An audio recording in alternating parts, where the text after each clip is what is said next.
Okay, starting now. Namaskar. Welcome to Argumentative Indians, a platform for honest debates. My name is Yajur Arora, and I will be moderating today's panel. There is a widespread perception that since independence, Pakistan has dominated India's political rhetoric, defense planning, and foreign policy. Even sports and entertainment have not been spared. Antagonism towards Pakistan is widely confused as an expression of patriotism.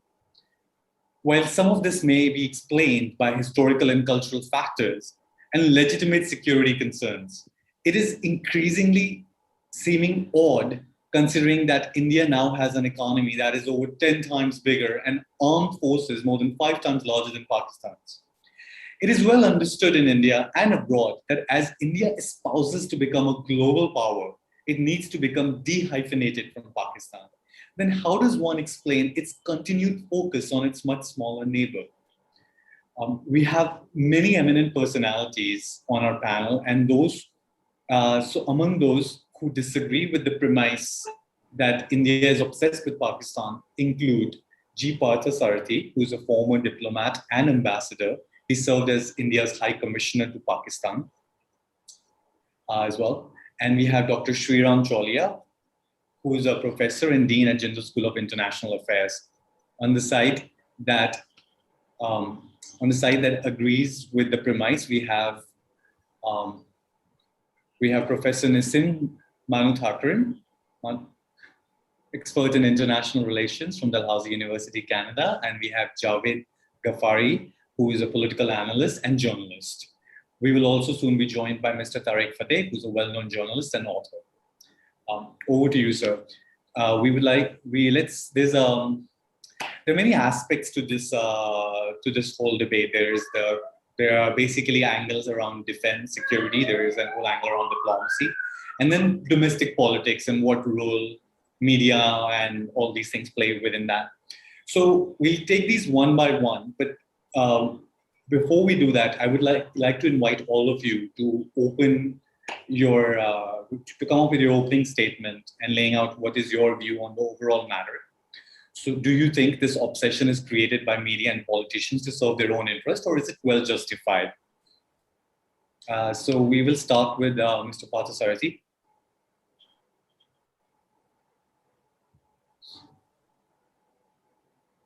Can you hear me, sir? He seems to have frozen. Mr. Parathasarathy, can you hear us? Okay, I think while he seems to be frozen, while we fix that, can we start with you, Mr. Sriram, Dr. Cholia?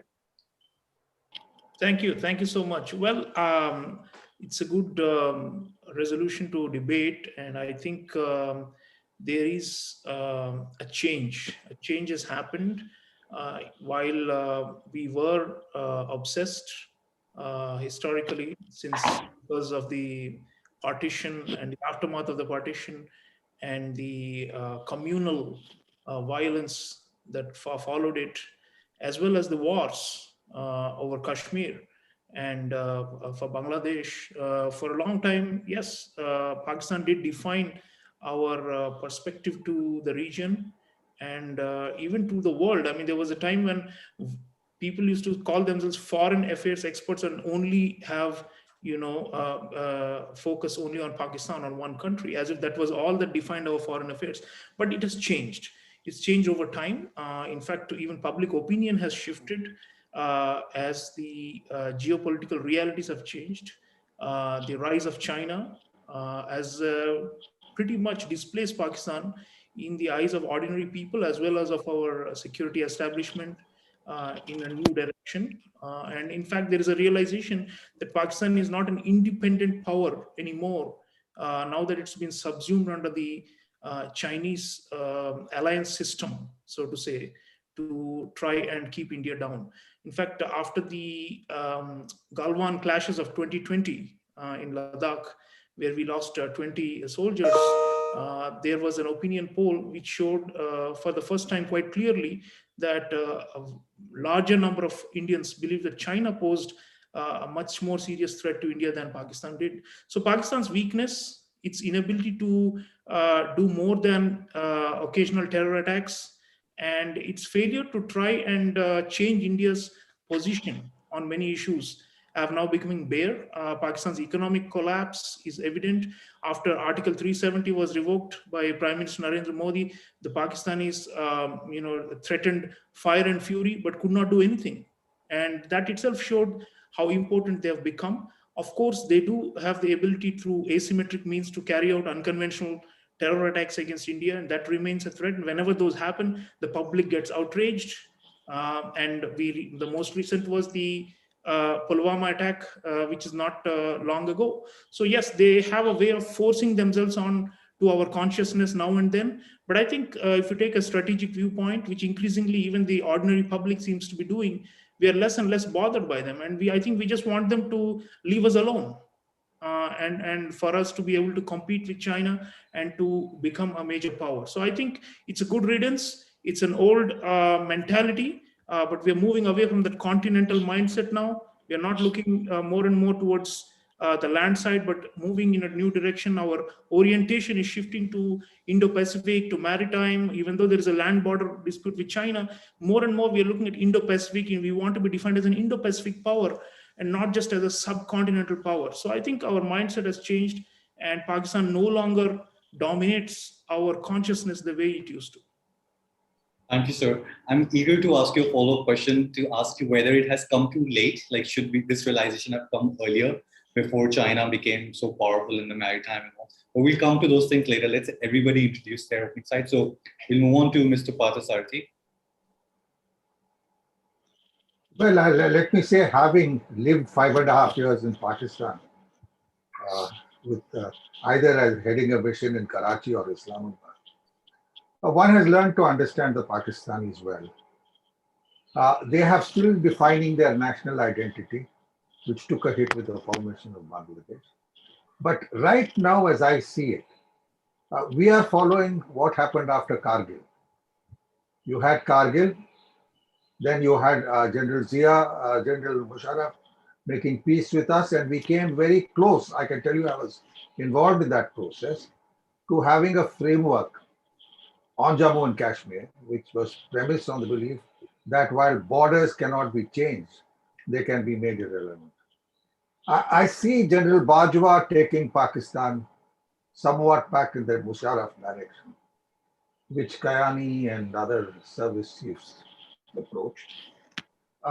The army has the one which stretched out to reach for the ceasefire along the line of control, which is holding and which is being respected. How long remains to be seen. We'll have to see what happens in summer. But as I see it, Pakistan's real problems are the abysmal state of its economy. That's an economy which seldom can grow beyond 1 or 2%. And the foreign exchange position is just terrible. They have a foreign exchange reserves of around $14 billion, which in today's world is chicken feed. They need foreign aid. So economically, they are looking for, they have to get foreign aid from the West just to balance their budget. Like to repay the Saudis, they had to borrow money from Chinese banks. That is the state of the Pakistan foreign exchange situation. I think the army is recognizing that better than most, certainly than the Prime Minister Imran Khan, but a good section of the political establishment. So I feel that right for the moment, we are back to where we were around 2003, 2005. Let us see where we go, because right now, I don't see serious negotiations with them because of the serious differences between Imran Khan and the army, which is now fairly out in the open. But I'm not right now losing any sleep about Pakistan or what's going to happen. The challenges are on our east and not on our west. Challenge in the west is notional, but we'll have to deal with it. And most important, Pakistan has been hurt by the Financial Action Task Force, which has kept a very tight control on organizations like the Lashkar-e-Taiba, the Jaish-e-Mohammed, and so on. So they are being denied foreign aid as long as this continues. So I'm quite comfortable with what we have. I hope we are back to the situation we were in 2004, 2005, when things really moved and we almost had a framework on resolving Jammu and Kashmir. Thank you, sir. We'll move on to Professor Manu Thakuran. Thank you. Thank you, Ajur. Thank you for the invitation to this forum. So I would argue on the contrary that India and the Indian establishment and Indian media and Indian popular culture is obsessed with Pakistan at great cost to India and obviously to Pakistan as well. So the scholar, renowned scholar Stephen P. Cohen had argued 10 years ago, not recently, that the relationship in India and Pakistan can be called as toxic. That's not a surprise. But he termed, very interestingly, he termed both India and Pakistan, and not just Pakistan, suffering from a minority or a small power complex, in which the nation, both of these nations, are feeling encircled or feeling threatened. So that's the state of affairs, and I don't think there is any change in this, contrary to what my esteemed panelists are arguing. So as a country born out of the two-nation theory, right, based on religion, because the entire formation of Pakistan was based on the identity of religion, and the religious identity was the basis of the partition, whereas India, was insisting on a secular formation or a secular nation. So there is a historical reason to why a nation like Pakistan, which is based on the identity of religion, would or should need to have an other, the other, or a hostile other in the form of religion, which is opposite to it, or which is in contradistinction to it. So the idea of a Hindu India makes sense to the existence of Pakistan. But it is not clear, it's not obvious why India, a much larger, as Eju was saying in his introduction, about 8 to 9 times bigger in economic size, 6 times in population, should feel that Pakistan is the other, or should be obsessing about Pakistan. So it is obviously widely recognized that the fulcrum of Pakistani state and the establishment is built on this anti-India ideology and obsession with India. But what is not received attention or not received as much focus is that post-independence nationalism has also been equally driven by this obsession with Pakistan. So of course, this obsession keeps changing with various regimes. And I would say that this present regime from 2014 has reached the pinnacle of this kind of an obsession, in which a pathological, I would call this dimension, a pathological dimension, in which hyper-nationalism and masculinity and emphasis of a majoritarian identity has been emphasized the most in post-independent India. And as a result, the other is always Pakistan. It is not China. And this is something that we need to understand. The Chinese threat came up very forcefully last year. But the point is that in the Indian state and establishment focuses on Pakistan as the enemy, not necessarily China, which is a much larger threat and which is an emerging superpower. So this is a very interesting dimension. So this hyper-nationalism that has characterized Indian political firmament because of the emergence of a party which believes in majoritarian ideology, and the urge to defeat Pakistan, gloat over every victory, both real and claimed, in my view, is self-defeating. It comes with huge human and material costs, because if you see the human development indicators from 1990, neighboring countries like Bangladesh have made far better progress than India in moving ahead in human development, whereas India has not. And it is primarily because of our lack of attention to the most vital needs of citizens, as we are bearing the brunt of this pandemic. And that is showing us why we have not focused enough on things like education and health, which is the most vital aspect of citizenry and social life in any nation. So much of these costs are hidden by jingoism masquerading as nationalism, especially under the present regime. So the more that India, the largest democracy in the world, defines itself as the other of Pakistan, I have argued before, to a nation which has been governed by the military for many years of its existence. India will become a mirror. India will become its mirror. It will mirror Pakistan in its focus on hyper-nationalism, militaristic values, majority religion becoming the defining culture of society. So I argue that any nation that thrives by constructing this mythical external enemy also has to construct a mythical internal enemy. And that is what we are seeing in our midst, because the most number of anti-nationals, the so-called anti-nationals, have been arrested or prosecuted or as categorized as anti-nationals. This has never happened in Indian history as it has happened in the last 7 years. So this is a resultant evolution of constructing mythical external enemies, translating into a mythical internal enemy. So if we become a nation in a suspended animation looking for both internal and external enemies, we cannot afford to talk about vital things like, as I said, health and so on, education and so on. It's interesting your point of view, because it's contrary to what the previous two speakers think. You think that this obsession with Pakistan is somehow associated with the current nationalistic party, which is in government. Whereas the previous two speakers think that the obsession was a thing of past now. We've sort of moved on from that. So it's quite interesting that you have an exactly counterpoint of view. And we'll move on to Mr. Ghaffari now. Thank you, Mr. Yajur. First of all, I will say I am not as proper in English speaking. So my colleagues are there. So I will help to Urdu somewhere to convey my message, because I am from Pakistan and I am a journalist. So I am not professor or doctor. So my colleagues must understand that I am not as a good speaker in English.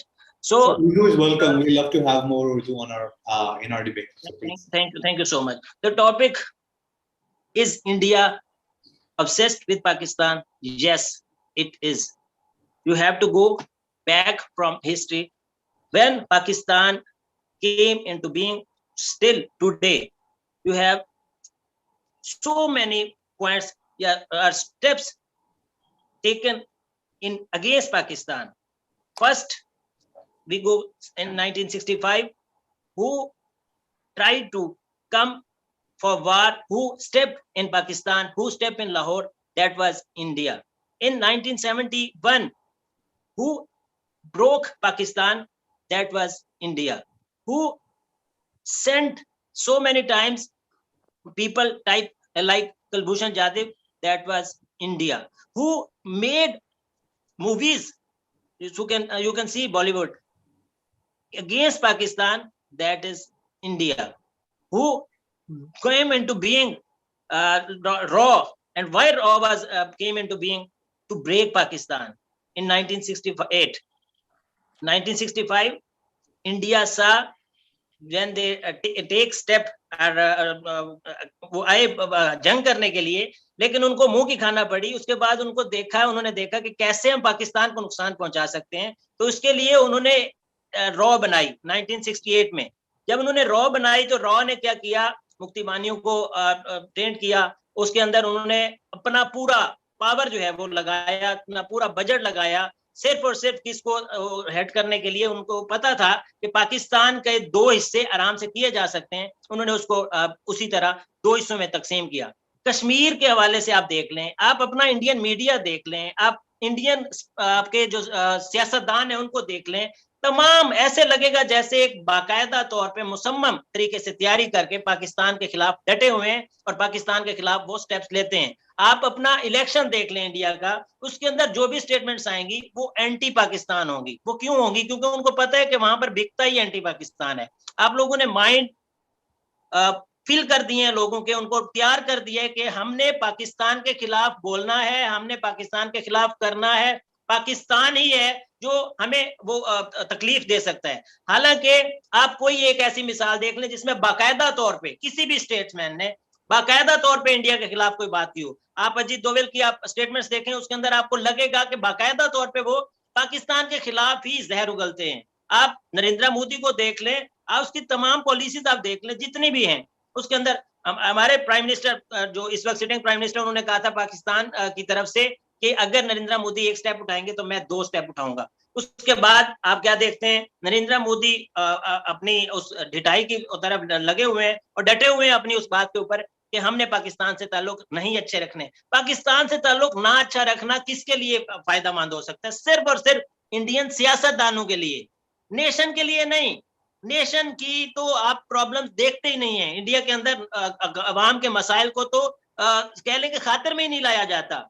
वहां पर बुनियादी चीजें, तालीम ना होने के बराबर, वहां पर बुनियादी चीजें, ये जितने भी मेरे प्रोफेसर भाईजान बैठे हुए हैं, ये बाहर बैठे हुए हैं, इंडिया में कोई नहीं बैठा हुआ। वहां पे बुनियादी जो जरूरियात हैं वो आप पूरी नहीं करते। वहां पे कत्लो आम ऐसे है जैसे गाजर मूली को काटा जाता है। वहां पर क्राइम इस तरह है जैसे लोगों को आजाद कर दिया गया है। वहां पर मजहबी इंतहा पसंदी इतनी है जैसे लोगों को ट्रेंड किया जाता है। वहां पे बेकरी का नाम आप कराची बेकरी के ऊपर आप इल्जाम लगा देते हैं कि ये कराची नहीं होना चाहिए। हमारे पास हैदराबाद में बेम्बी बेकरी है, हमने उसके ऊपर आज तक नहीं देखा कि उल्टा हम उसका केक पसंद करते हैं। हमारे पास दूसरे मजाहिब के लोग हैं जो आजादी से जिंदगी गुजार रहे हैं, चाहे हिंदू हो, चाहे सिख हो, चाहे दीगर अकवाम हो। हम यकीन करें, हम उनके दुख में सुख में खुद जाते हैं, शामिल होते हैं। तो मैं यहाँ पे कहूंगा कि चाहे मकबूजा कश्मीर का मामला हो, कश्मीर में रिपोर्टिंग आप लोग इंडियन मीडिया नहीं करता सही तरह, क्योंकि वहां पे अगर रिपोर्टिंग सही तरह की जाएगी तो वो तो फिर इंडियन हुकूमत को आप लोग कुचल देंगे। आजाद कश्मीर के अंदर आजादी नहीं दिखाते आप लोग। पाकिस्तान के आजाद कश्मीर के अंदर आप लोग कहते हो कि वहां पे बहुत ज्यादा खराबी है, हालांकि वहां पे नहीं खराबी। गिलगित बल्तिस्तान से आप लोगों को परेशानी, बलोचिस्तान के अंदर आप लोगों को परेशानी, कराची के अंदर आप लोग वो इंडियन जो है वो उसके अंदर बाकायदा तौर पे प्लानिंग करते हैं। कुलभूषण जाधव ने बाकायदा तौर पे पूरी दुनिया के सामने इकरार किया कि he was sent by Indian government, और उसका जी ड्यूटी थी कि वो यहाँ पर आके लोगों को तकलीफ देगा, मैनिपुलेट करेगा सब चीजों को। ये तमाम तर मिसालें ऐसी हैं जो आप देखें, आपको तमाम तर, मैं टाइम नहीं लूंगा, बस इसको कंक्लूड करता हूँ। चाहे रॉ का तश्कील देना, उसके बाद जितने भी यूनिट एक बनाया गया जिसका मकसद ही यही था कि कश्मीर के अंदर वायलेशन लाना, पाकिस्तान के अंदर डिस्टर्बेंस क्रिएट करना। कुलभूषण जाधव उसी उसका हिस्सा था यूनिट का, उसने बाकायदा तौर पर इकरार किया। उसके अंदर हैवी फंड लगाया जाता है, बजट लगाया जाता है, दिफाई बजट लगाया जाता है कि पाकिस्तान के अंदर सिर्फ और सिर्फ वो करना है, वायलेशन करनी है, वहां पे तकलीफ टेंशन पैदा करनी है। अगर वही चीजें पाकिस्तान से हटके इंडिया के लिए की जाए तो वहां की जो कौम है वो भी पढ़ी लिखी और बड़ी समझदार बने और वहां पर भी लोगों को फैसिलिटेट किया जाए। लेकिन ये आपकी पॉलिसी इंडियन पॉलिसी का हिस्सा नहीं है। ओके, थैंक यू कफायर जी। आपका मेन पॉइंट है कि Pakistan is not really so threatening जितना इंडिया उसको लेके वरिड रहता है, if I get it right. Bollywood gets wrong, but that surprised me because Bollywood में generally we see a very nice image of Pakistan, at least the Bollywood movies that I've seen. उसको romanticise करा जाता है और ये दिखाया जाता है कि रिश्ते are the same in both sides, the same culture and everything. But your other point about the security threat, उस पे I would like to bring mister Cholia. So what do you think, you said that now India has come to realize that the real threat is from China, which is sort of encircling us, and there is more threat on the maritime side than so much on the western front. Do you think India has made a mistake of overrating the Pakistani threat for a very long time, which has resulted in our miscalculation on the Chinese threat, and now we sort of find ourselves in a situation where we are getting encircled in the Indian Ocean, as well as China is quoting our neighbors from Bangladesh to Nepal? No, I think, look, as I said, the security calculus has shifted over time, no? And our ambitions have grown. There was a time when we just wanted to be a South Asian power. Today, under Prime Minister Modi, we have had this notion we want to be a leading power in the world. We are engaging and trying to provide stability in far-flung areas. We, be it vaccine diplomacy, be it our rescue diplomacy, be it our a new emerging strategic partnerships with the Quad and others. These are primary issues of focus now. And I'll just disagree with two of our colleagues. The point about, defense spending, and they've been saying that, instead of spending on the welfare of ordinary Indians, we are spending on countering Pakistan all the time. This is just factually wrong. In fact, India's defense spending as a percentage of GDP, not even 1.5%. And for your information, China and Pakistan spend a lot more on defense as a percentage of their GDPs than we do. So the argument that somehow we've gone crazy with an anti-Pakistan, fanaticism, and that's why all our resources are being diverted elsewhere, it just doesn't stand. It's empirically false. If we had, ambitions actually of doing all this, we are not a national security state, quote unquote, the way Pakistan and China are. Pakistan is a garrison state that's controlled by military. Here, the civilian priorities are dominant. So actually, our colleagues are, I beg to differ and say that they are highly misinformed, because that's not happening. It's not a defense-oriented country or an economy. And nor are the military very dominant here. In fact, welfare schemes, these kind of things suck up most of the subsidies for agriculture. These dominate the spending of the state. So there's no question of being diverted from our basic goal as a democracy, which is to provide for well-being of our own citizens. I think Narendra Modi or anybody else before them, none of them really overspent on defense. And in a way, that's costing us vis-a-vis the Chinese, because the strategic gap with China is expanding. Many of us believe that we should spend more on defense and not less. And it has nothing to do with Hindu-Muslim rivalry or communal bigotry or all those things which our colleagues are accusing. We need to cut the strategic gap with China. We don't have a problem of any strategic gap with Pakistan. In fact, Pakistan needs to catch up with us. If at all they ever can fix their economy. Second point is about the reorientation. What we have done is, last year during the LAC crisis and even before that, there is always in our calculus what we call a possibility of a two-front war, because Pakistan often, as I said, has become an appendix of China. It's not an independent state of its own anymore, especially after the creation of the CPEC and the Belt and Road Initiative. So what they do is they often try to coordinate with them and create trouble when we are trying to reorient all our forces to the northern border. So they try to create this on the western side as a distraction or to keep us off balance. So that threat remains. In that sense, Pakistan is a subsidiary of a much bigger threat, not an independent threat on its own. The last point is, our colleague from Pakistan was saying that our politicians always raise anti-Pakistan slogans and win votes in elections, and their politicians don't. The sad reality is they have no politicians of their own to speak of. What they have is a military, which defines its very existence on the basis of hostility to India. अगर हिंदुस्तान ना होता, हिंदुस्तान का खतरा ना होता, तो फौज के दाना पानी नहीं मिलता वहां पर. Pura, the entire existence and definition of the military in Pakistan is based on hostility to India. हमारे फौज को justify करने की जरूरत नहीं है पाकिस्तान का threat. We have a much bigger threat on our northern border and in the oceans. So the anti-Pakistan rhetoric that we're talking about is only after certain incidents. For example, Pulwama attack hua. 40 of our soldiers were martyred. After that, it created a momentum for that. All the time, आज हो रहा है, आज बताइए, आज कोई anti-Pakistan rhetoric है India में? Nothing. There is no attack. That's why I said earlier, आप लोग हमें छोड़ दें, हमें अपने हाल पर छोड़ दें. Don't bother us with terrorist attacks. We don't. Thank you, Dr. Cholia. Only when you have attacks, then we respond like that. Otherwise, we don't have permanent hostility like your military-industrial complex. Dr. Manitharan has a point to make. But just before we do that, we want to stick to the topic. We don't want it to become India versus Pakistan. There is no question of each country, everybody's nationalistic. That's fine. But what we are trying to discuss here is India's focus, is the amount of importance that we give to Pakistan. Is it excessive or is it required? You make a very good point, sir, that we actually don't spend as much on defense as a country of our size should probably do. And we are definitely on welfare. We have a huge portion of our GDP going into welfare schemes.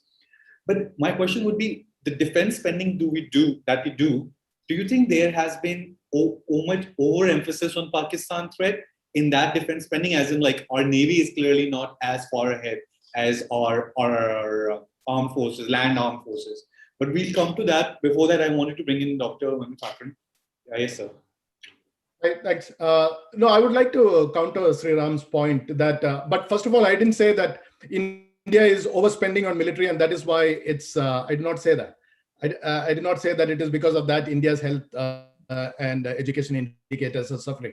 So that point has to be noted. Second, there's no point in comparing India with China, which is an authoritarian state, and Pakistan, which is a state which has been governed formally or informally by the military for long periods of its history, and saying also we are not spending as much as Pakistan in defense. I mean, that would be a ludicrous comparison to make in the first place. We are a democracy.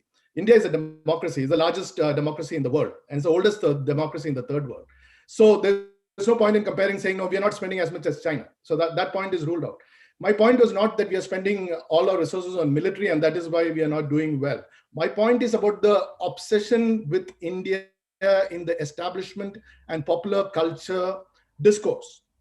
And instead of focusing on important issues of human welfare. No, we are not spending too much money on welfare as Sriram is claiming. I would like to beg to disagree with it. India's human development index ranking has fallen to 131 last year.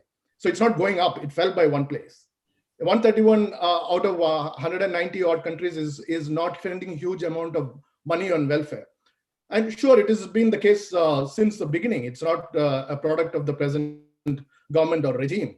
But the point is that we spend one of the least amounts of public money on public health, less than 2% on GDP on health. So the claim that we are spending a lot of subsidies or health is completely factually wrong. We have the lowest public health expenditures in the world, competing with some of the sub-Saharan African countries. My point is that we are obsessing with Pakistan. And if you say so, it has changed. It has not changed in the recent times. In the last few months, as Mr. Parathasarathy was saying, there is a change in the Pakistani side also. The Pakistani chief is making some overtures which are welcome.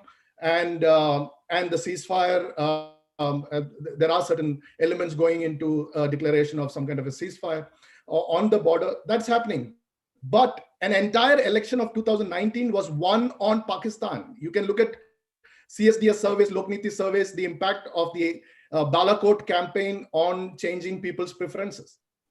So that is a huge impact. The entire public discourse was saturated with Balakot and Pulwama. Of course, you can say that it happened at that time, but it was continued. This discourse was continued into the state assembly elections after the 2019 General Assembly elections, in various elections in Jharkhand and so on and so forth, and that did not win. So to argue that you look at public debates on TV, you have evidence for it, right? That one researcher had looked at TV debates, about 200 TV debates from the time of Balakot. Almost 80 were debated on Pakistan, not on health and education and employment and other issues. So to argue that this is not happening is factually wrong. Second, the Home Minister of India makes a statement after India's victory against Pakistan in the World Cup. This is another strike on Pakistan. A cricket win is supposed to be another strike. In what sense? I mean, why should we even bother to say this? I mean, this is a cricket match. This is a sporting arena. The Prime Minister of the country says, "Gar mein ghuske marte hain," but he doesn't say that with regard to China, right? Because you cannot say that with regard to China. So you should not be saying it with any. I mean, that kind of discourse should be avoided. Why should we obsess about Pakistan? We can take the military steps needed if there is a terror threat. And if there are other threats, the state should deal with it. But to saturate your public discourse with, film Bollywood kind of dialogues, and which are taken up by the public at every occasion and taken on to a cricket match, I think that's completely what is the topic of the debate, that there is an obsession in popular culture, in public state discourse promoted from what does one mean when the Home Minister or he was not Home Minister, then when you say that if you lose in Bihar, we will send you people to Pakistan. Is that not obsession with Pakistan? Why should you send the people who lost or the people who won to Pakistan? You're Indian citizens. So this is what is called as obsession. When the Chandrayaan mission was launched, Harbhajan Singh, who is a Punjabi Sikh and who knows what being a minority in the country is, he says, he makes a comparison of the countries who have a moon on their flags and countries who are putting flags on the moon. I mean, totally unwarranted, uncalled for such a celebrity, and such a big celebrity, right? To make allusion to religion and to make a mockery out of our own Indian moon mission. So this is what is called saturation in public discourse. It is all directed against Pakistan. And the interesting part is that Pakistan and China are allies. Pakistan is being backed by China, but we don't focus on China. Look at the World Cup controversy. Smriti Irani, Union Minister, wanted India to be boycotting its match with Pakistan. Is that not obsession with Pakistan? Many people in India were saying we should boycott our match with Pakistan. Why should we boycott our match with Pakistan? This is not a bilateral tournament. This is a World Cup. Thank you, sir. I And- want to bring in Mr. Parathasarathy for a comment on that. Please, sir, do you want to make a comment on the fact that the election rallies in 2019 were Look, really... I don't want to get into internal politics, but a point has been raised, and I think that needs attention. I don't regard Pakistan as a serious power. Pakistan's nuclear weapons are Chinese designs. And it's the IAEA which says that, because AQ Khan handed over this to Libya. And we know that the designs are in Mandarin. So there is no such thing as a Pakistani nuclear weapons program. Their enriched uranium-based weapons are all of Chinese origin. Point number two, if you take the missiles, any missile which goes of the distance between Delhi and Andaman and Nicobar Islands, they call it Shaheen 1, Shaheen 2, Shaheen 3. It is really DF-1, DF-9, DF-22, Chinese. So I don't care for Pakistan as a power. I see it as an extension of Chinese power in the subcontinent. And that is the challenge. Now, I am sorry that we have sunk to the level of making this a debate on domestic policy. If that was the case, I would not have come. I came here for a serious debate on foreign policy. And I find my friends running into all sorts of domestic issues which have no bearing to the relationship with Pakistan. I have more friends in Pakistan than all of them put together in my 5.5 years. And they remain good friends. So to say that we hate, or I mean, yes, there is a public discourse, because I'm not saying it's the Financial Action Task Force, which is the whole world, is holding Pakistan guilty of terrorism and squeezing their finances. I'm not doing it. It's the world. So I think don't reduce it to that date. I am glad there is some thinking now, which General Musharraf had, and I knew General Musharraf well. I don't know General Bajwa. That we should be looking afresh at India. But Bajwa's predecessor, Rahil Sharif, would not allow Nawaz Sharif to come to India to improve relations. Nawaz defied him. Nawaz was thrown out finally in a coup. So that is Pakistan. And therefore, when I deal with them on two bases. One is people in Pakistan whom you can be friendly with, and you shouldn't be making inimical moves towards them. And the other is a military. You know, an American friend told me, every country has an army. Pakistan is the only place in the world where the army has a country.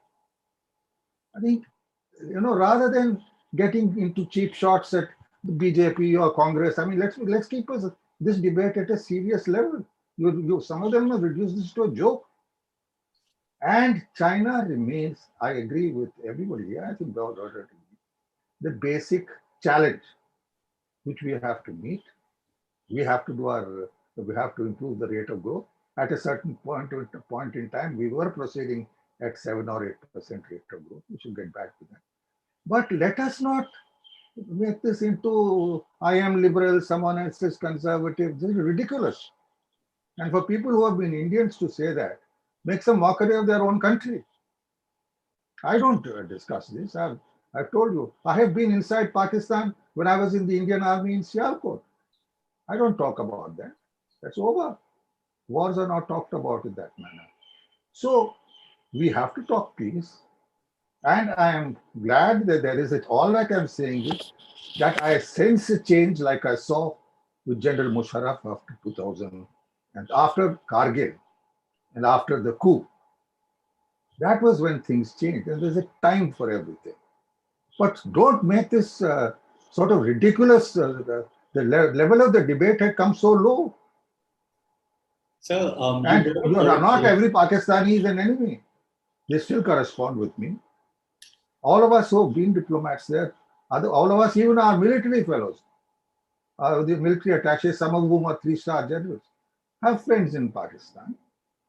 So yes, there is at a state-to-state level problems, but to reduce this to a farce, which is what some people have done, is ridiculous. This is not a debate. This has become a slanging match which one finds in street corners. So you brought up foreign policy.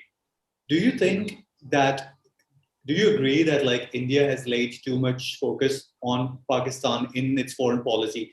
In international circles, at least in the media, there's a perception that India uses international platforms to sort of lay focus on Pakistan, whether it's because of the cross-border terrorism or other issues. And Mr. Modi, when he came to power, he wanted to gather the international support to sort of classify Pakistan as a nation that sponsors terrorism. But this has hurt Indian aspirations to take on a global leadership role because it has prevented India from getting de-hyphenated from Pakistan. Just wanted to get you cannot attain a global status if you're subject to terrorist attacks like in Mumbai. Who carried it out?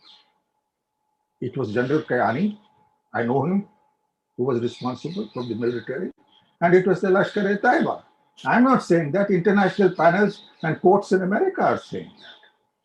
So I think you can't run away from the challenge that after its defeat in 1971, Pakistan's army came to this conclusion of low intensity conflict. That's what they call it theoretically.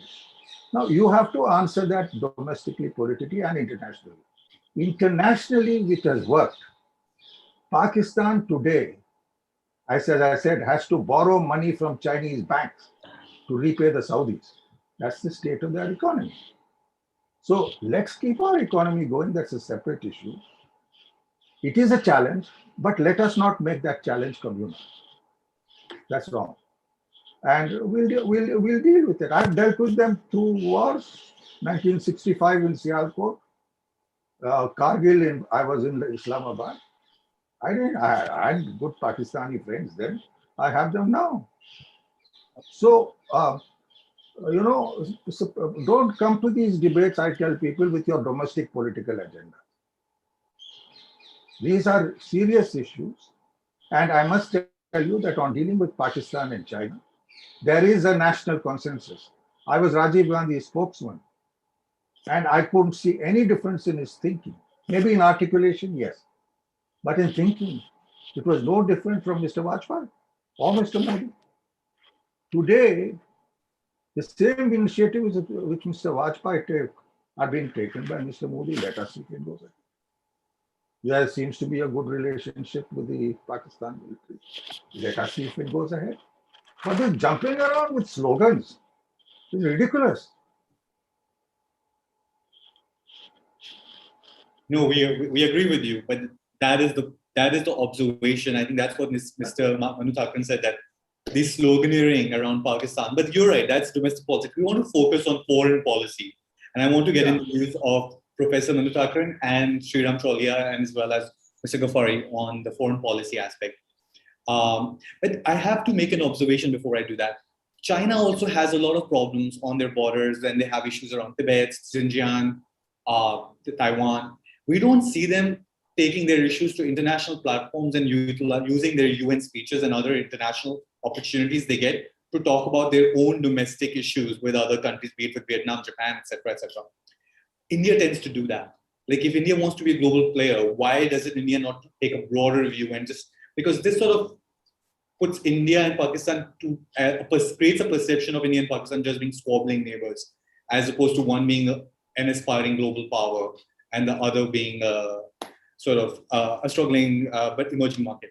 But we'll move on to Mr. Thakran if you want to address that in your point. Yeah, I just want to extend Mr.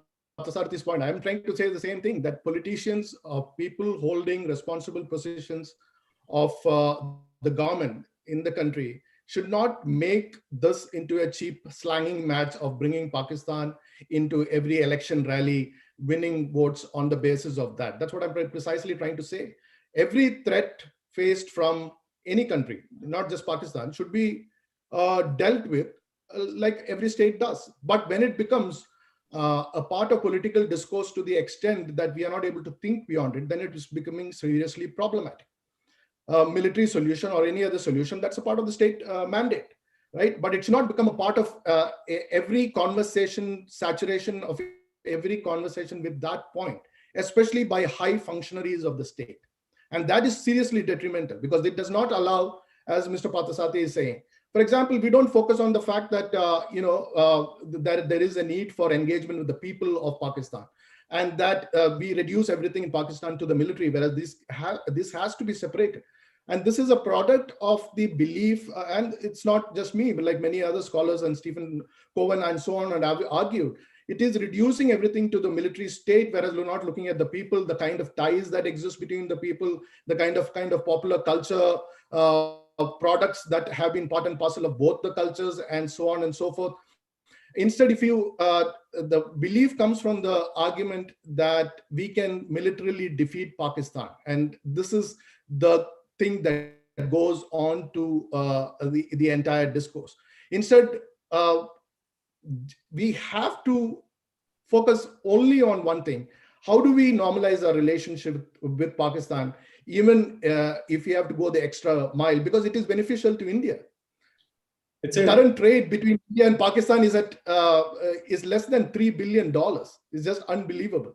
Just imagine the potential it can reach if it reaches even like say $15 billion, as many people have said. Many have argued it can even go up to $40 billion. And the kind of relationships. And Mr. Parathasarathy is also saying, look at when the relations were in a relatively big phase in terms of violence and killing. For example, in 2011 and 12, the lowest number of casualties in terms of security personnel and civilian was reached 37 people were killed from a high of 1,200 to 1,300 in 2002. So how do we make use of those kind of possibilities to think ahead of the future rather than just obsess with Pakistan and not think about anything else is my point. But just to take a counter view, I would like to draw a comparison to the United States. It's not very different during the elections in the US to bring up Russia a lot during the political campaigning. And that is probably because Americans do feel that the Russian threat is real for them. And as Dr. Cholia had earlier said, that just after the Pulwama or whatever, the threat of terrorism is real, which is probably why it becomes easy to win the election on the grounds of providing security, which is a higher priority at the time. Just wanted to get your view on that. Yeah, absolutely. I don't think there is a fair reason to be worried about the Pakistan threat. Terrorism is a threat everywhere, but we should not overplay this threat. We should look at, because India is a low-income country, low-income country. So we have to look at, we have to focus on terrorism, but terrorism cannot become the entire primetime debate and some of the channels like that we see in India, right? That is not what it should be. That's what I'm trying to argue. Look at the number of, I have the statistics here from 2000 to 2018 or 19, the number of people killed by terrorists outside Kashmir is around 900 to 1,000 in India. And we lose that many lives right now, 4 times that amount in one day to pandemics. Look at the other numbers that we should be grappling with in a serious manner. 1 lakh children die every year out of diarrheal diseases, which can easily be prevented. These lives can be saved under 5. Can I get into? Yes, sir. Just 1 second, Sriram. So that's what I'm saying. We should.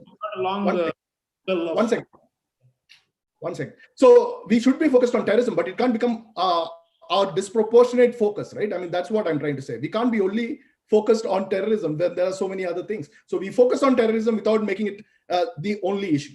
Sure. I want to bring in Dr. Cholia, so you want to make. Well, first of all, there's no disproportionate interest in Pakistan. As I said before, we just want them to leave us alone. But they are not leaving us alone because they're working on behalf of other powers to try and hem us down, pin us down in South Asia, and not allow us to emerge as a Pan-Asian, or as a global power.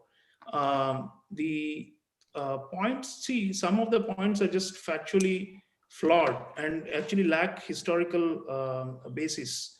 When Narendra Modi came to power in 2014, he did not win the election on anti-Pakistan propaganda. You are only talking about 2019 election, okay? And that too in a special circumstance where 40 of our Jawans were martyred in a single suicide bombing just 3 months before the election. If you go to 2014, there was no such so-called madness about Pakistan as is being projected by some of our friends here. And right after 2014, what happened? You've conveniently forgotten. The same person who you are portraying as a kind of a rabid Pakistan hater or as a communalist actually stretched out his hand for friendship. He is the one. Good thing. That was a good thing. Let me complete, please. You got a full free reign, okay? Let me complete. 2014 to 2016, many earnest attempts were made by Narendra Modi to actually start this dialogue process and to go back, as Ambassador Parathasarathy was talking, repeating what earlier Indian leaders had done in earnest faith to bring about reconciliation between these two perpetual foes. 2015 December, who took the initiative to go to Lahore on his own? Is this what is the mindset that you think that drove a person like Mr. Modi to take a risk all the way personally to go to Lahore unannounced, almost, in fact, that was a strike.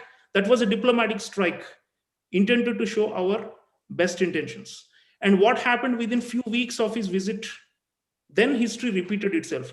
See, the Pathankot happened, then Uri happened. Then we had to strike back to convey that we have a sense of deterrence. We want to increase our deterrence. So what has happened, what you think as crazy Pakistan obsession is actually India simply trying to deter the unconventional threats that come from it. From time to time, if we take, be it Balakot, be it surgical strikes, or many other moves. In fact, Yajur, you're talking about mobilizing international community also to isolate Pakistan. We do that only on one issue, which is terrorism, in FATF, for example, or at G20, or in bilaterals, so that this problem, which is festering there, we have a country, Mr. Ghaffari will remember, Imran Khan, the Prime Minister, personally, publicly said, we have 40,000 armed men who are out of control of the state. 40,000, that's what he claimed. It's a conservative estimate. So there is a problem there. And when we try to respond to it, these people say we are being communal, we are being haters. We are simply trying to secure a nation state. There is a dharma of the state that we have to fulfill. That doesn't mean we have gone crazy and overboard over Pakistan. And going back to the China point, our discourse, colleagues were saying there is no anti-China discourse in India. You don't understand. You have not seen what has been happening since Doklam. During Doklam, the people of India spontaneously came out. They were so outraged by what the Chinese were doing with Bhutan that they said, we will not buy lamps made in China. During Doklam 2020, there was a traders association, ordinary people who came out and said, this is our biggest threat. This has nothing to do with Hindu-Muslim. There is no Hindu-Muslim angle at all in China. It does not suit the interests of some of these critics because they always try to bring us back to Hindu-Muslim. And that's where Ambassador Parathasarathy's point was, we have degenerated the discourse. Actually, when a state looks at adversaries, it is not on the basis of identity politics within the country.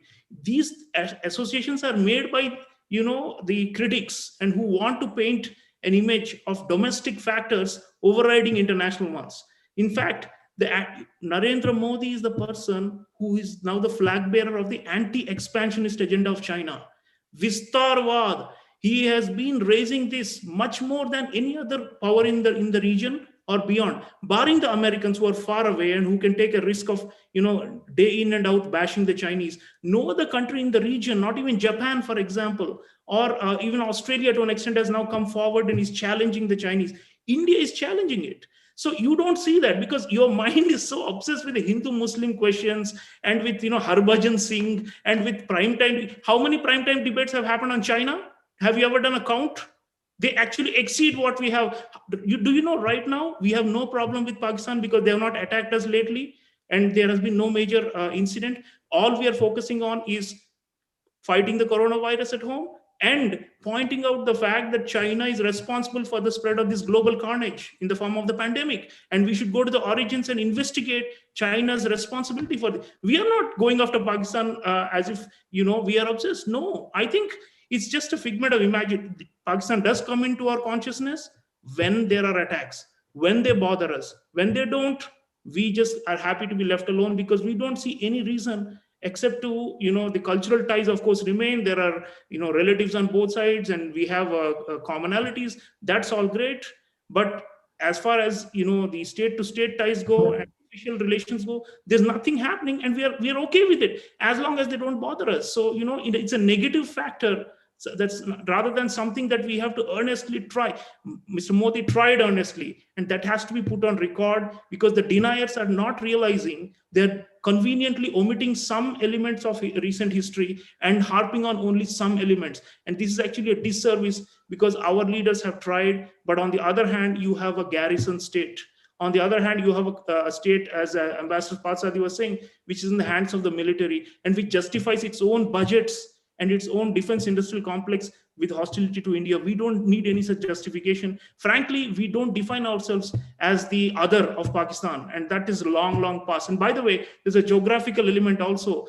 The moment you move away from Punjab and northern India and go to peninsular India, to coastal India, to northeast India, there is no such, existential sense of Pakistan being a major problem or a threat or enmity. There are regional perspectives. In India is a big country. If you go to a Trivandrum or you go to a Bengaluru, there's likely to be far less talk or even popular culture, non-stop pounding about Pakistan. They're more likely to be thinking about coastal issues. They're most likely to be thinking about the Indian Ocean region. And that is the direction which we are going. And the ones who are caught in the past and want to use this for propaganda will like to believe that we are still stuck on Pakistan. But I think they have lost the call, because the people and the society and the state have moved in different directions. Thank you for reminding us that Mr. Modi had actually started with a peace initiative when he came back in 2014, just as Mr. Vajpayee had done. And also, I think you're absolutely right that in the recent past, since there have been no attacks, the rhetoric has not really focused on Pakistan, which is absolutely true. And well, right now we have a much bigger problem at hand. So that's also another reason I think we've not really talked about that.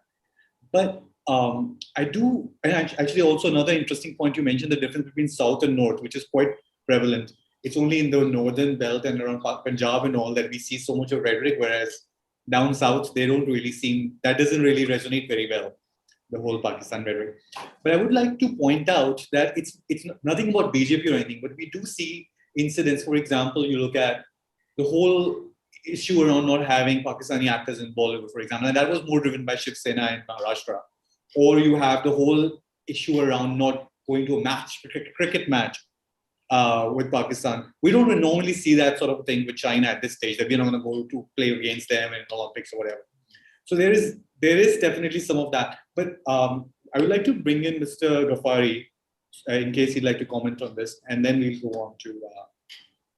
Thank you very much, Mr. Arul.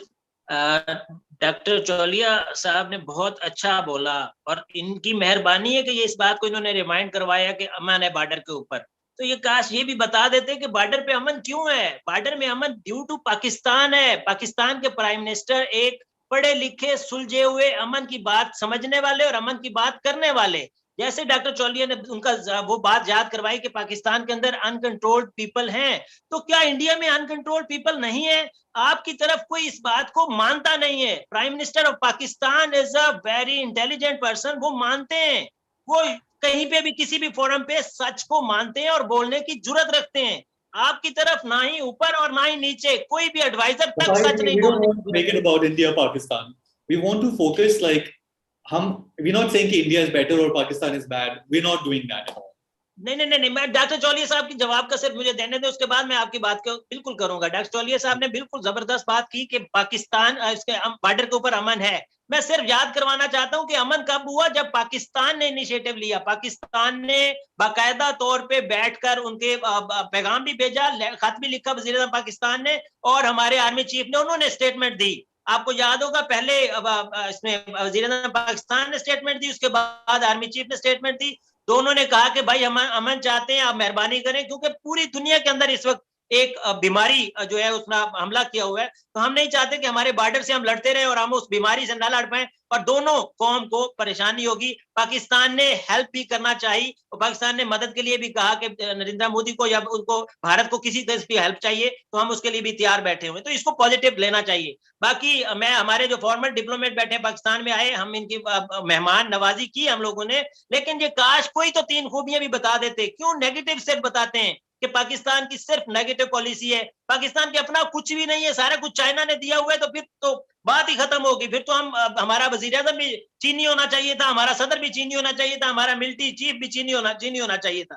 काश ये भी आप कम से कम समझ सकते हैं कि हमारी पूरे उसके अंदर कोई चीनी है ना चीनी नवाज है। हमारी अपनी पॉलिसी से हम लोग खुद पॉलिसी बनाते हैं, हमारे जो तमाम तर फोरम्स हैं वो आजादी से अपनी पॉलिसीज बनाते हैं। कुछ प्रेशर इंटरनेशनली होता है, हर मुल्क को होता है, आप लोगों को भी है। क्यों वजीर आज़म नरेंद्र मोदी इस वक्त चुप करके बैठे हैं? क्योंकि इंटरनेशनल प्रेशर उनके ऊपर भी है, वो चुप करके नहीं बैठ सकते। आप खुद देखें कितनी जगह पे इंडिया यानी कि प्राइम मिनिस्टर पाकिस्तान के खिलाफ बोलते हैं, हर फोरम में बोलते हैं।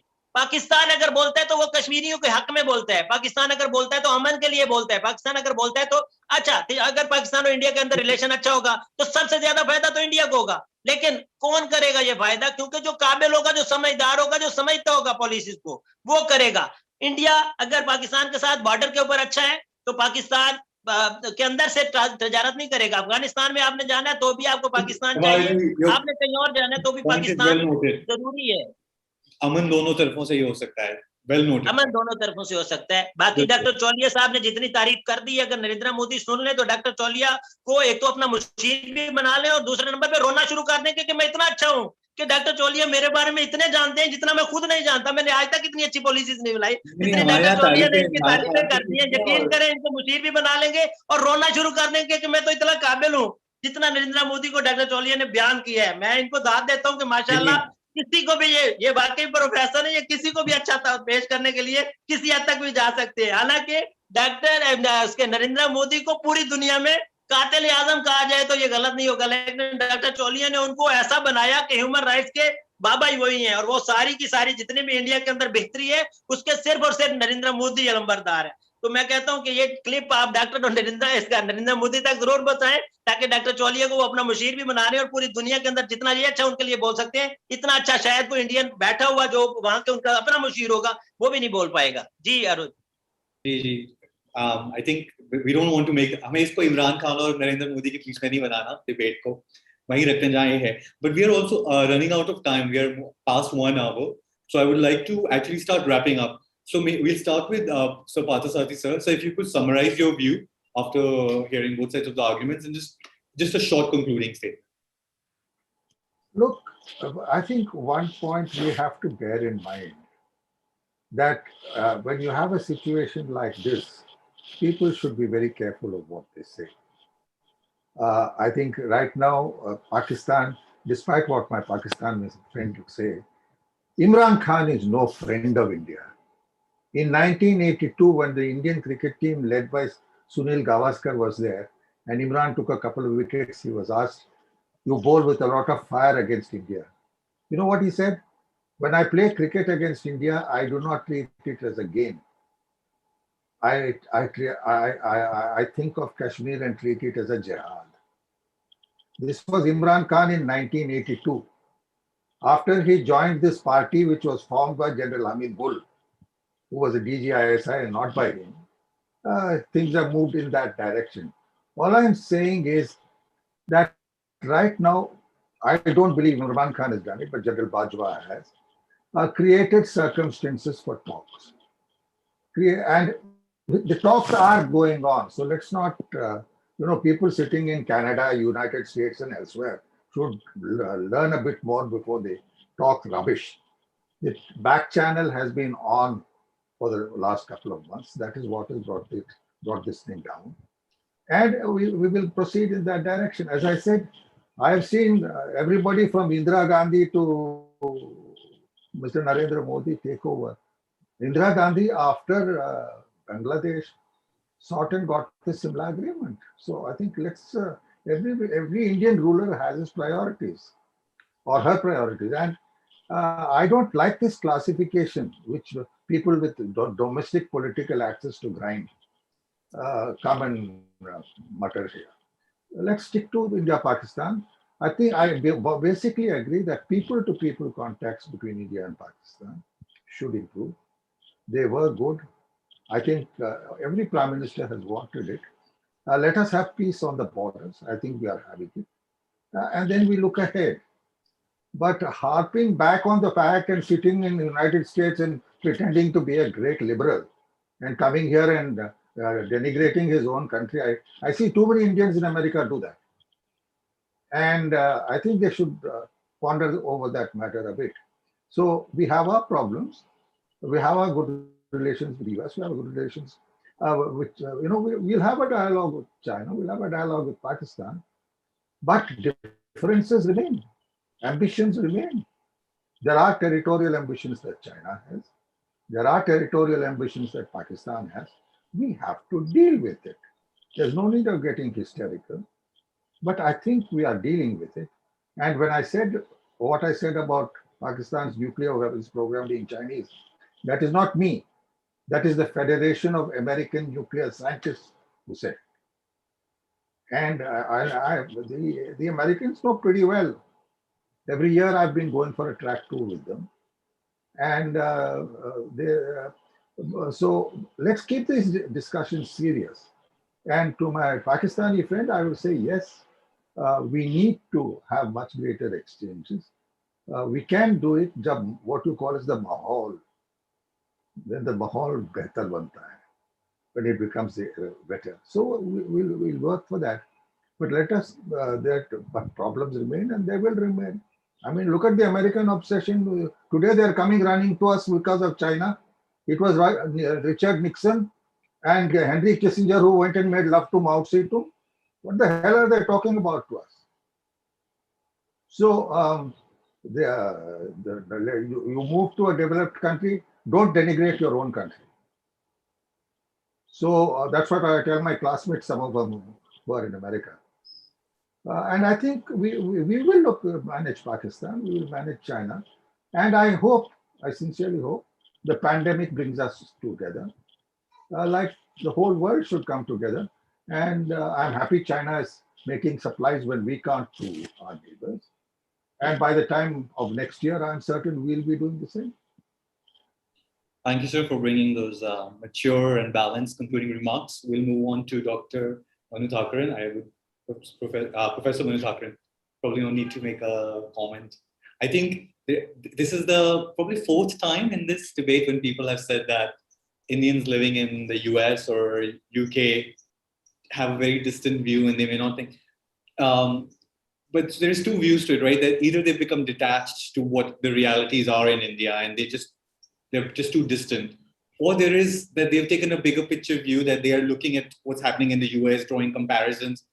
And that is why they come with a different perspective to a matter compared to people like us who are in India at the moment. So I just want to get your take on that. Of course, we know you're in Canada or in the US. Just repeat that. I thought it was meant for Mr. Parathasarathy. No, sorry. I was just asking you. So this is actually the fourth time. Before this, Mr. Bharat Karnad was in a debate here. And Mr. Abhijit Iyer as well. So it's come up again and again that like Indians who are based in the US tend to have a less credibility when it comes to Indian matters, because either people think that they're too distant and detached to the realities of India to have an informed opinion. But another explanation could be that they are taking an outside view, like a bigger picture view, because they're looking at what's also happening in the US and drawing comparisons and what's happening globally. Just want to get your take on that and also your concluding remarks. Yeah, of course. I mean, a global perspective is what you get when you are detached from your homeland, right? Second, I find this argument that people who are in US or Canada do not have that kind of a closeness to what's happening on the ground and so on. I find that seriously problematic, that argument, because now NRIs or OCIs or Indians who are foreign citizens are the main constituents of domestic politics in India. So we cannot, like rallies are being held outside India to catering to Indians and so on and so forth, right? So in other cities in America, in UK, in etc., in the last few years, including visiting state dignitaries from India. So my point is that you cannot couple domestic politics from foreign policy, as has been argued. I find that completely problematic. I mean, this has been questioned in every academic literature, that domestic politics is separate from foreign policy. It is not. We are a member of the global community. India is a democracy. So if Pakistan is being isolated as a part of for state sponsorship for terror, and there is global pressure, FATF, and so on and so forth, there are similar global condemnations of India's policy with regard to, say, CAA, NRC as being completely tied to domestic politics of a majoritarian politics. So why do we deny that when we say Pakistan is being subject to sanctions? True, they are being subject to sanctions across the world by international bodies. So aren't we also not subject to the same international global opinion, international press, and so on and so forth? There were resolutions passed in America against the CAA and NRC for narrowly targeting few Muslim nations and excluding Muslims. They have compared this. It's a whole topic for a complete debate. No, I'm just saying, point made, just make one point. Yeah, so if we are a member of global community, we have to understand that every government from United States to UK, the European Parliament was going to pass a resolution on CAA and NRC. So we have to be part and parcel of that. It's a global democracy, right? So we have to be democratic. We can't be an authoritarian or a state which is not bothering about global opinion or democracy outside and say, no, that's a foreign threat to India.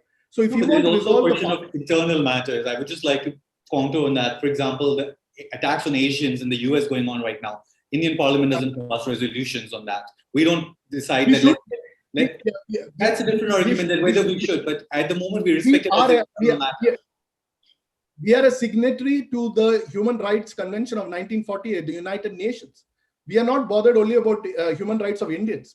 We should be bothered about the human rights of every person, and should have the power of, I mean, it's not going to change anything, but we should be simultaneous. We can't be suddenly say we are all national and we are not global when the entire world is global. And there are millions of Indians outside who are foreign citizens, NRIs, and then suddenly their nationalism is questioned and said, oh, you are not nationalist enough. But then you seek their support for policies in India. So I think this is a dichotomous thing which should be seriously thought about. As far as India-Pakistan thing, people-to-people contact is the only way. I find great hope in acts like, for example, India's recent win in Australia and the celebration that erupted in Pakistan as well. I found that very interesting. And if there are moments like this, and not just majoritarian views on both sides, right? Religious-based views on both sides, we have seen from Pakistani cricket teams, Indian cricket teams expressing something. So, but there are also counter views, like say, for example, when Pakistan won in Chepauk in 1998, the entire Chennai stadium gave them a standing ovation. So there are different kind of possibilities that are out there. Only if we talk more about them, only if we foster people-to-people, contacts, and not ask our politicians to go down to the basest level. That's what I'm saying, right? We should keep the discourse always at a very, very civilized, sophisticated, and democratic fashion. Thank you, sir. I want to hold on to your line. We should care about human rights, not just in our country, but everywhere. That's a beautiful line to remember. Dr. Cholia? Well, I have no eggs to grind against, domestic political actors within India. In fact, this point has been, it's like flogging a dead horse, trying to create an argument out of nothing. But going back to the main question, I think a subset of the debate is Pakistan obsessed with Kashmir? In fact, if that was not the case, there would be no hostility between India and Pakistan, more or less. It would be just like a healthy rivalry at most between two neighbors aspiring for status. Because of Pakistan's obsession with Kashmir, since the founding, 1947, Jinnah said, we got a moth-eaten Pakistan. From that moment until now, they continue to. So our friends will say we have nothing against India, but the point is, you raise the K word and immediately they get worked up. And they're ready to lay down their lives for the cause of Kashmir. Even though Pakistan is itself, being bailed out by the IMF and is in such a bad shape, still they want Kashmir. At any cost, they want Kashmir. And that is the obsession which is the cause for the hostility. So India is not obsessed with Pakistan. India has got better, problems to chase and bigger challenges to face in its immediate neighborhood and in the broader Indo-Pacific region, provided the Pakistanis lay their hands off Kashmir and realize that they cannot grab Kashmir by force. We are okay with them. We want peace. All the people-to-people ties also, by the way, they cannot happen parallelly because the larger political problem of Kashmir comes in. They want Kashmir they want so-called Azadi for Kashmir. They want to keep on stoking that in some form or the other. That is the root cause of this. If you don't have this Kashmir obsession among the Rawalpindi generals and in the Urdu press in Pakistan, which are day and night talking about imagined atrocities being committed by Indian army in Kashmir and creating that fervor that Muslims are under threat in India. Our colleagues from Canada are also in many ways playing into that game by creating the perception that Muslims are in threat in India. It plays into the Pakistani propaganda hands that somehow something terrible is happening in this country. Actually, Muslims are 200 million Muslims, most of them living very happily and peacefully. There's been a concerted attempt to create this sense of a minority under siege. I don't believe it. I've been living in this country for the last 15 years, and we have not seen this. So Pakistan dropped this whole Kashmir agenda, then you will see people-to-people ties, the friendship, the cultural relations. We will have let Ghulam Ali come and play here. Nobody's going to call for a boycott of Pakistani artists, and our movies will all show the brotherhood and the sisterhood. So we will move in the direction. I think they need to realize they cannot grab Kashmir, and the moment they realize it's going to be. Given that we cannot control what they do, right? What do you recommend? Should Indians ignore, or should they stay focused on it? Do you think defend Kashmir? There's no question of ignoring the threat. We will defend Kashmir, but we are not going to be focusing all our resources and strategic energies there, because we have a territorial dispute on the other side, which is much more serious, and with a country that is 5 times our size and resources. We need coalitions. We have our grand strategy is to stop the Chinese expansionism. Modi is not obsessed with Pakistan. The Pakistanis would like to believe their own self-importance is on the basis that Indians always think about us. No, sorry, we don't think about you and we don't worry about you until and unless you carry out, jihadist attacks. We are at peace with you. Thank you. So, Ghaffari sir. Thank you so much doctor Chauliya. मैं पहले तो आप senior है माशाल्लाह, मैं माजरत भी करूंगा, और दूसरे नंबर पे मैं आज हैरान हूं कि आप भी मकबूजा कश्मीर के ऊपर, इंडियन ऑक्युपाइड कश्मीर के ऊपर आपने कमेंट जो किया, वो आप जैसे समझदार लोग भी यही राय रखते हैं कि इंडियन ऑक्युपाइड कश्मीर को जिस तरह आपने दबा के रखा हुआ है, जिस तरह वहां पे आपने मिलिट्री अपनी खड़ी की हुई है, जिस तरह आपने उनके इंटरनेट बंद करके रखे हुए हैं, जिस तरह उनके लोगों को जीना हराम करके रखा हुआ है, आप उसको समझते हैं कि वो इंडिया का हक है। हम नहीं चाहते कि आप हमें दे दें, हम उसे चाहते हैं आप आजाद कर दें। आप आजादी की तरफ क्यों नहीं बात करते? आप क्यों नहीं चाहते कि वो भी आपकी तरह लोग जिएं, जिस तरह आप माशाल्लाह 15 साल से आजादी की जिंदगी गुजार रहे हैं? अब वो क्यों नहीं आप चाहते कि वो कश्मीरी भी जिए? हर किसी को जीने का हक होना चाहिए। पाकिस्तान नहीं चाहता कि आप इंडिया के उसको हवाले कर दें, पाकिस्तान ये चाहता है कि आप उसको आजाद कर दें। आप जैसे समझदार लोग अगर ये राय रखेंगे तो मेरे लिए आपके इस पॉइंट पे I agree with you. Human rights in Kashmir is very important. But why so much focus only on the people suffering in Kashmir? अभी ये border के across देखिए, शिंजियान हमारे साथ इंडिया के साथ border लगता है, उसमें मुसलमानों के साथ कितना बुरा कर रहा है चीन। उनको बच्चे करने नहीं देते, उनको जेलों में डाल देते हैं, they are torture करते हैं। पाकिस्तान को उनकी चिंता क्यों नहीं है? उनको आजादी क्यों नहीं दिलवाना चाहते?